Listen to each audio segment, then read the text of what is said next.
안녕하십니까. 인권재단 사람에서 일하는 박래군입니다. 우리에겐 기억할 것이 있다. 인권운동가 박래군의 한국현대사 인권기행. 굉장히 오랜만에, 참 오랜만에 온 것 같습니다. 지난 5월달에 5.18 현장을 둘러봤었고, 이제 6월을 맞아서 전쟁기념관을 가보려고 합니다. 저희 책에서 소개하고 있는 8개 장소 중에 7번째 장소를 가는 거죠. 6월은 이제 그 한국전쟁이 들어있는 그런 자리잖아요.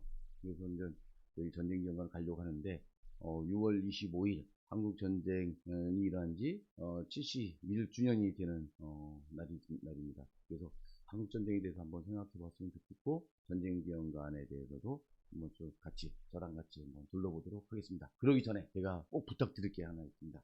지금 제가 저를 비롯해서 인권운동교에서 열심히 하고 있는 게 차별금지법 제정하자는 운동을 캠페인을 하고 있거든요. 차별금지법 제정하자 10만 행동. 이게 6월 21일까지 10만 명을 채워야 되는데, 초기에는 막 올라갔어. 금방 쫙 올라가서 야 금방 되겠다라고 싶었는데, 이게 이제 1주 지나고 나서부터 주춤 하더니 2주째 들어가서부터는 너무 안 올라가고 있습니다. 그래서 5월 24일부터 시작을 했는데 이제 7만 7천 명 좀 넘어가가지고, 이게 정말 10만 명이 안 되면 어쩌나. 이게 차별금지법 제정을 반대하는 국민동의청원은 이미 작년에 10만 명을 선거시켜서 법사위에, 국회 법사위에 올라가 있거든요. 근데 이 차별금지법 제정하자고 하는 국민동의청원이 밀리면 안 될 것 같아서 진짜 부탁드립니다. 아직 국회 동의청원에 참여하지 않으셨다면 반드시 국민동의청원에 함께 해주시고, 그래서 차별금지법이 올해는 반드시 제정될 수 있었으면 하는 마음에서 부탁드립니다. 네, 꼭 부탁드립니다. 꼭 여러분만 본인만 하지 마시고 다른 분들에도 권유 좀 해주시기 바랍니다. 차별금지법 이번에 꼭 제정하자 라는 말씀을 드리면서, 부탁을 드리면서 시작하도록 하겠습니다. 자, 세계에서 인류 역사에서 보면 전쟁이 없었던 때가 없죠. 그래서 이제 국가는, 근대 이후에 이제 국가들은 이런 전쟁들을 갖다가 기념을 하고 있습니다. 가장 기념하는 방식이, 전쟁을 기억하는 방식이 두 가지로 대별이 되는데, 그 중에 하나가 이제 모뉴멘트입니다. 승자의 기억을 중심으로 영웅, 전쟁 영웅들, 또 정복, 승전 같은 이런 것들을 중심으로 해서 전시를 하는 거죠. 정전론에 근거한 전시 및 기념이라고 이제 할 수가 있습니다. 한국 전쟁과 관련된 전쟁 기념관이 우리나라에만 있는 것이 아니라 미국에도 있고, 또 북한에도 있고, 중국에도 있어요. 그런데 여기는 다 이 모뉴먼트 방식의 그런 전쟁을 기억하는 방식을 갖고 있습니다. 그래서 승자의 기억, 얼마나 영웅적인 투쟁을 통해서 또 전쟁을 통해서 우리가 이제 이 자유체제를 수호했다, 이런 식의 것이 이 남쪽과 미국의 인전 시각이라고 한다면, 북한은 또 조국 해방전쟁에서 승리했다, 또 중국군이 딱 침략을 해서 전쟁에 개입을 해서 전쟁을 승리를 이끌었다, 이런 식의 사고들인 거죠. 자, 그리고 이제 또 하나의 방식은 메모리얼 방식입니다. 전쟁의 희생자들을 기억하는 것, 이것을 중심으로 해서 전시를 하는 거죠. 그래서 전쟁으로 인한 고통, 파괴, 슬픔 등이 전시의 중심이 되는 거고, 반전론에 근거한 전시 및 기념, 그리고 평화를 지향하는 이런 전시 방식이 있는 건데, 우리나라의 그 전쟁을 기억하는 방식은 이런 것들이고, 오로지 싸워서 북한 인민군을 갖다가 물리쳐가지고 우리 자연인들을 갖다가 수호했다, 이런 식의 것들이 있는데, 이게 이제 이런 전시 방식이 아주 반공주의적인 전시 방식인데, 이런 것들이 이제 극복이 되어야 되지만 여전히 그대로 가고 있다라고 하는 걸 우리가 알 수 있습니다. 그 용산에 있는 전쟁 기념관은 단순한 하나의 전쟁 기념관이 아닙니다. 어마어마하게 이제 거대한 그런 면적 위에 굉장히 큰 전시관인데, 그렇다고 해서 이제 이게 이제 중심이다라고 그런 것이 아니라요. 전국에는요, 한 40개 정도 되는 한국전쟁과 관련된 전쟁 기념관이 있습니다. 그 전쟁 기념관의 서술 방식, 전시 방향, 이런 것들이 여기 전쟁 기념관 그대로 따라하고 있는 거죠. 그래서 전국에 산재해 있는 그런 전쟁 기념관의 중심이 되고 있기 때문에, 이것을 바꿔낸다고 하는 것은 전국에 있는 전쟁 기념관들의 그런 전시 방식들, 또 방향들을 바꾸는 거라고 볼 수가 있을 것 같습니다. 전쟁기념관은 1994년에 문을 열었고요. 노태우 정권 때 들어서 계속 이것을 만들려고 노력을 했었는데, 1994년에 이제 개관을 했습니다. 그때 이제 그 개관을 할 때 이 기념관을 건립하면서 당시 국방부 장관이었던 이상훈이라고 하는 사람이 이런 얘기를 해요. 최근 사회 일각에서는 체제 전복을 꾀하는 자익세력들이 준동하고 있다. 이게 이제 당시 군부의 시각이거든요. 근데 이게 무슨 얘기냐면, 당시 6월 민주항쟁 이후에 우리 사회가 민주주의, 민주화 과정을 가고 있었던 거죠. 그런데 이거를 체제 전복을 끼워내는 자익 세력들이 중동으로 일단은 생각하고 있는 겁니다. 그렇기 때문에 이러한 시기에 전쟁 기간을 건립해서 올바른 호국 정신을 함양시키고자 하는 것, 이건 매우 뜻깊은 일이고, 그래서 앞으로 이 사업이 젊은 세대들에게 국가 의식 함양의 새로운 이정표가 되고 나아가 후세에 안보의 성역이 되리라 믿는다, 이런 식의 생각을 갖다가 서술을 하고 있습니다. 이상훈이라고 하는 그 국방부 장관은요, 그 린다 기멘테, 그러니까 미국의 무기 로비스트 린다 기멘테 억대의 뇌물을 받아서 구속됐던 사람이거든요. 저게 그러니까 국방부 장관이 저렇게 호국 정신, 뭐 국가 의식을 함양하고 이런다고 하는 사람이, 또 안보의 성역 얘기했던 사람이 사실은 뒤로는 미국의 로비스트한테 억대의 그런 뇌물을 받고 이런 데 구속되기도 하고 이런 건데, 이렇게 또 겉으로는 이렇게 그럴싸한 얘기가 되겠습니다. 하지만 이상훈이 얘기했던 것처럼 이후에 여기에 전쟁 기간에 수많은 사람들이 찾아옵니다. 한 해에 220만 명, 2019년에 이제 220만 명, 작년에 코로나 때문에 제대로 전시가 이루어지지 못했으니까, 작년에는 빼고, 2019년에는 220만 명이 찾아왔어요. 또 그 중에는, 청소년들이 굉장히 많습니다. 청소년 관람객들이 70만 명이 넘으니까. 그러니까 청소년들이 한국 전쟁에 대해서 전혀 모르고 있다가 여기 전쟁 기념관에 와가지고 이제 그 해설사들 주로 참전용사들 중심이거든요. 반공주의적인 어떤 시각에 의한 이런 한국전쟁 해설을 하시는 거죠. 거기에 딱 그걸 통해서 한국전쟁에 대한 그런 상들을 받게 되는 거라서 상당히 문제가 있다. 여기에 요즘 선생님들 같은 분들이 이런 문제의식을 갖고 전쟁 기념관을 가더라도 이런 문제의식을 갖고 이거를 방문을 했으면 좋겠습니다. 사실 전쟁기념관이라고 하는 이름 자체가 상당히 문제가 많고 논란이 많았습니다. 전쟁을 기념한다는 건 참 그렇지 않습니까? 그래서 이게 건립자였던 당시 군부의 그런 의도가 이제 반영이 된 거고, 기억을 성역화하는 거죠. 한국에서는, 남한에서는 이 한국 전쟁과 관련해서는 이거 외에는 다른 거는 허용하지 않는다, 공식적으로. 그래서 기억이 성역화가 이루어지고 있다라고 하는 걸 볼 수가 있고요. 자, 여기서 들어가다 보면, 전쟁 기념관에 들어가면 입구에서부터 이렇게 호국 영웅들 뭐 이런 것들을 이렇게 어마무시하게 큰 그런 조형물로 그거를 이미지화하고 있습니다. 요거는 이제 남과 북의 형제가 만나는 그 형제상인데요. 요거를 설치할 때도 상당히 논란이 됐었다고 합니다. 남과 북이 화합하는 이런 모습들을 하는 것 자체가 군부에서 이제 반발하고 이제 그랬었던 거죠. 하지만 여기서도 보면은요, 남의 군인은 제대로 이제 복장을 갖춘 이런 굉장히 크잖아요. 거기에 이제 북의 아우는 거기에 끌어안는 이런 거니까, 참 저게 보여주는 이미지라고 하는 게 남과 북의 격차나 이런 걸 중심해서 마치 이제 흡수통일을 하겠다고 하는 이런 거 같은 거 다 같이 느껴지기도 하는 그런 상입니다. 여러분은 어떻게 보시나요? 자, 그리고 진짜 문제가 되는 건 말입니다. 야외 무기 전시장이에요. 사실 전쟁 기념관 그 내부도 문제지만 이 야외부터가 상당히 문제가 있거든요. 이 한국 전쟁 때 쓰던 것부터 전구 그 뒤에 있던 그 무기들까지 다 이렇게 전시를 해놓고 있는데요. 이 무기가 뭡니까? 이게 사람을 죽이는 거잖아요. 사람을 죽이기 위해서 개발됐고 실제로 사용됐던 그런 무기들인데, 그런 설명 이런 거 없이 여기에 아주 쉽게 접근해서, 심지어 여기 이제 전차 그 안에까지 들어가서 마치 운전대도 잡고 이렇게 해보게 만들고, 전투기 안에도 들어가서 막 이렇게 조종도 해보고 그렇게 하고 있습니다. 어린이들이 아주 천진난만한 그런 어린이들이 벽에 올라와서 막 뛰어놀고 막 그럽니다. 그리고 그걸 흐뭇하게 이제 지켜봐요, 가족들이.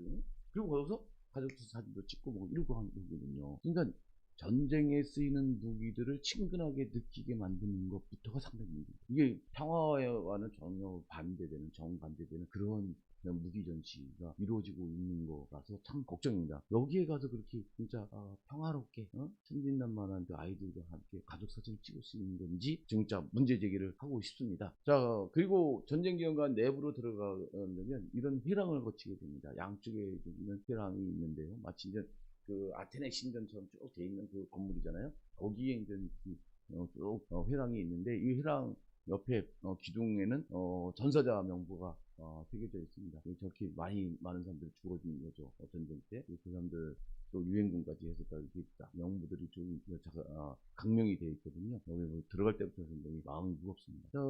본격적으로 이제 전쟁 기념관을 들어가기 전에 한국전에 대해서 대강 살펴보고 가는데요. 사실 전쟁 기념관은 선사시대 때부터 한반도에서 일어난 전쟁에 대한 모든 역사를 다 담고 있습니다. 하지만 3분의 2 아니면 5분의 4? 그 이상이 한국전쟁, 6.25 전쟁에 대한 거라서 다른 전쟁 기념관 이런 부분들은 그냥 건너뛰어도 됩니다. 여기 한국 전쟁을 위한 6.25를 위한 6.25 전쟁을 위한 이런 거기 때문에 6.25의 당시 한국 전쟁이 어떻게 전개됐는가를 대강 지도를 보면서 설명을 하도록 하겠습니다.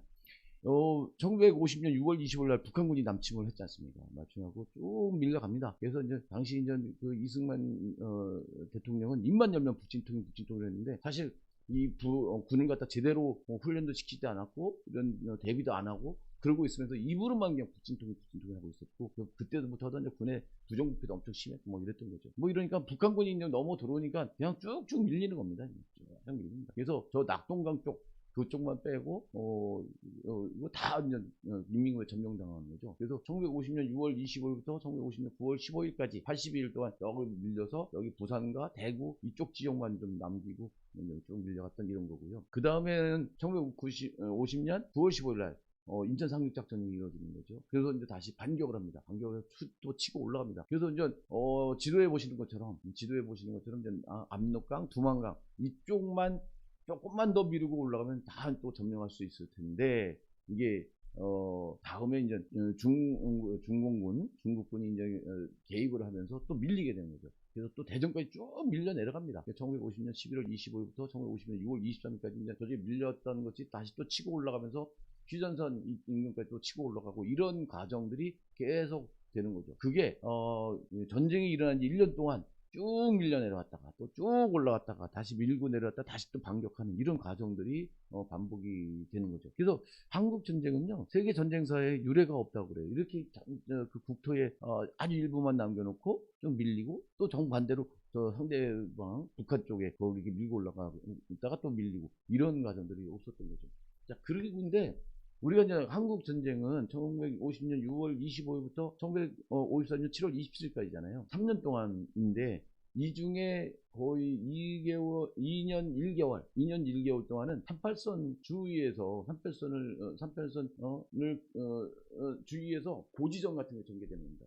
휴전협정 할 때 누가 더 그때까지 점령하고 있는 지역을 경계를 해서 그 지점을 쭉 연결해서 그 휴전선을 만들기로 했거든요. 그러니까 서로 남과 북이 치열하게 땅 먹기를 하는 거예요. 이 과정에서 고지전이 벌어지게 되고 이 고지전 속에서 상당히 많은 인명들이 희생이 되는 이런 끔찍한 과정들을 3년 중에 거의 2년 넘게 이렇게 가게 되는 아주 고통스러운 그런 과정들을 보게 되는 거죠. 자, 그 한국 전쟁의 그런 전쟁 때 대통령 이승만과 당시 그 전쟁의 영웅이라고 하는 백선엽 이런 사람들을 마치 이제 그 임진왜란 때 이순신 장군처럼 그런 식으로 이제 이렇게 영웅화시켜가는 이런 과정들도 볼 수가 있습니다. 그리고 여기에는 여러 가지 왜곡들이 있는데 그 중에 하나가 뭐가 있냐면 북한군이 이제 이 평화롭다는 자격을 깨워서 이제 여기 했을 때 유엔에서 막 파견해가지고 유엔군 파견해서 우리 지켜줬지 않냐. 그러니까 6.25 전쟁 당시에 이런 우리를 지원했던 자유무방에 지원에 보답하고자 세계평화에 기여하고자 베트남의 국군을 파병했다라는 식의 이런 왜곡들이 곳곳에서 이제 일어나고 있는 거죠. 사실 우리가 베트남에 파병한 건 그것 때문에 그런 거 아니지 않습니까? 미국의 요청도 있었고 미국의 요청을 거부절할 수도 없었고 그리고 또 거기에 이제 경제적인 어떤 대가, 이익 이런 것들 생각하면서 파병을 했던 거지 뭐 세계 평화에 기여하고자 이런 것처럼 아닌데 이런 식의 왜곡들이 곳곳에 있고요. 그리고 이제 전쟁 기념관은요 굉장히 스마트한 기법들, 첨단 기법들을 활용해서 전시를 쭉 하고 있으면서 이러면서 이 전쟁에 대한 거부 반응이 아니라 전쟁을 굉장히 친근감 있게 이렇게 받아들이게 만드는 전시 기법을 쓰고 있어요. 그게 참 문제거든요. 어떻게 전쟁을 친근하게 받아들이냐. 이런 것들이 전시 기법을 활용한다. 라고 하는 문제죠. 더군다나 이런 것도 있었어요. 이렇게 이제 시뮬레이션 사격 체험관에서 여기서 그 사격 체험을, 소총 사격 체험을 실제로 했었고 그랬거든요. 뭐 지금도 되는지는 모르겠는데 이전에 갔더니 이걸 보고 진짜 경험하고 그랬습니다. 그래서 사격 연습들을 그러니까 전쟁을 친근하게 느끼고 그 느낀 그 감정을 이렇게 시뮬레이션을 통해서 사격 체험을 할 수 있도록 하는 거니까 이게 진짜 평화와는 정반대의 이런 전시관이다, 기념관이다 라고 말씀하셨습니다. 그리고 이제 곳곳에 유엔군에 대한 찬양들이 곳곳에서 일어나는데요. 이런 공간도 있어요. 아주 감동적인 그런 추모 공간들이 만들어져 있기도 합니다. 자, 여기서 그 대표적인 전쟁기념관에서 이제 대표적인 그런 왜곡 왜곡된 그런 전시 이런 것들을 한번 찾아보는 건데요. 첫 번째, 소련의 반대로 한반도가 분단됐다. 이게 이렇게만 얘기하면 너무 일방적인 거죠. 너무 일방적인 거죠. 이 당시에 이제 아주 복잡한 세계적으로 냉전이 형성되던 그런 시기에 미국과 소련의 그런 이 협상들 이런 과정들이 있었고 거기에 또 신탁통지를 둘러싼 찬탁 반탁 이런 과정들에서 아주 정치적인 어떤 그런 공방들이 이루어지고 이랬었던 건데 일방적으로 마치 소련의 반대로 한반도가 분단된 것처럼 이렇게 설명하는 거는 이건 역사를 너무 단순화시키고 너무 왜곡한 이런 것들이죠. 자, 그리고 또 하나 이런 부분들이 있어요. 한국 전쟁이 일어나기 전에 굉장히 북쪽에서 남쪽을 혼란에 빠뜨리기 위한 여러 가지 일을 한다는 거죠. 그 중에 하나가 이제 휴전선에서 계속 침공을 하고 무력 남침을 하고 그러니까 자꾸 이제 싸우게 만들고 뭐 이렇게 됐다고 하는데 사실은 그것도 맞는 게 아니죠. 이 남쪽에서도 북쪽을 향해서 계속 공격하고 그러면서 휴전선에서 계속적으로 그런 공방이 일어나고 있는 그런 자, 또 하나 이제 심각한 왜곡은 이 제주 4.3과 여순 사건과 관련돼서도 일방적으로 그냥 자익과 게릴라들의 무장투쟁으로만 얘기를 하는데 이거는 국가가 조사기구를 만들어서 조사한 그 결론하고도 상당히 다른 거죠. 제주 4.3은 자익과 게릴라의 무장투쟁 그것보다도 당시에 이제 그런 폭압적인 그런 통치에 저항하는 제주도민들의 그런 항쟁이 있었고 그것을 갖다가 잔인하게 학살을 했던 것. 그래서 30만 명의 그런 제주도민 중에 10%가 되는 3만 명 정도가 아주 잔인하게 학살당했던 것들이라고 하는 것이 조사 결론인데 이런 게 반영이 안 돼 있었어요.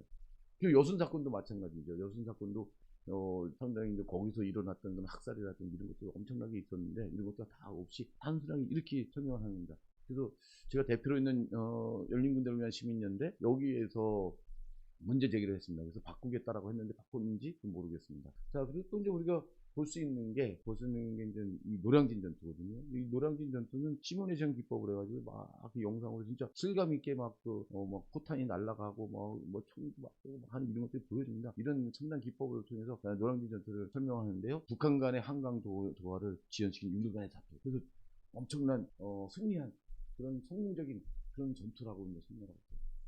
그런데 말입니다. 여기서 우리가 생각해야 될 게 이승만은 전쟁이 일어나자마자 그 다음날 새벽인가 저쪽 대전으로 내려갔잖아요. 대전에 내려갔다 나중에 목포까지 갔다 다시 또 올라오기도 하고 뭐 그랬잖아요. 그리고 대전 가서 그런 방송을 녹음을 했던 거죠. 한국군이 잘 싸우고 있으니까 서울 시민 여러분 안심하고 일상의 그런 생활들을 유지해라. 그러면 북한군을 물리치고 우리가 이제 여러 시민들을 보호할 거다라고 이제 거짓말 쳤죠. 자기는 대전에 도망치는 거잖아요. 그러고 나서 3일 만에 이제 북한군이 서울을 갔다가 점령에 들어오니까 이때 한강 인도교를 갖다가 폭파시켰거든요. 그래서 시민들이 피난 가지 못하도록 막아버리는 거잖아요. 근데 이때 어쨌든 피난을 갔던 사람들 이 사람들이 이제 도강파라고 하고 그 남았던 사람들 잔류파라고 그러거든요. 도강파는 그래도 이제 이후에 뭐 피난생활 자체가 고통스러운 거지만 그 고통을 당했던 게 뭐냐면 이 잔류파 피난 가지 못하고 서울에 남았던 사람들에 비해서는 덜 고통을 받았던 건데요. 여기 남았던 사람들은 나중에 인민군 치하에서도 고통을 당했고 나중에 이제 서울이 수복이 되고 나서도 이 이승만 정권에 의하고 인민군에 부역한 사람들에 갖고 또 아주 모진 그런 학살도 당하고 이런 끔찍한 경우가 있었거든요. 근데 이런 것에 대해서는 일체 언급 없이 북한군이 인민재판, 양민학살, 강제징용, 이런 걸로 해가지고 북한 인민군의 잘못한 점만 굉장히 부각을 시킵니다. 우리가 저지른 그 만행에 대해서는 아예 눈 감아버리는 거죠. 이런 식으로 왜곡하고 있습니다. 자, 전쟁기념관을 2번에 걸쳐서 소개를 해드리는데요. 첫 번째 시간은 여기서 일단 마감을 할까 합니다. 다음 주에 있는 두 번째 시간도 관심 갖고 시청해 주시기 바랍니다. 네, 고맙습니다.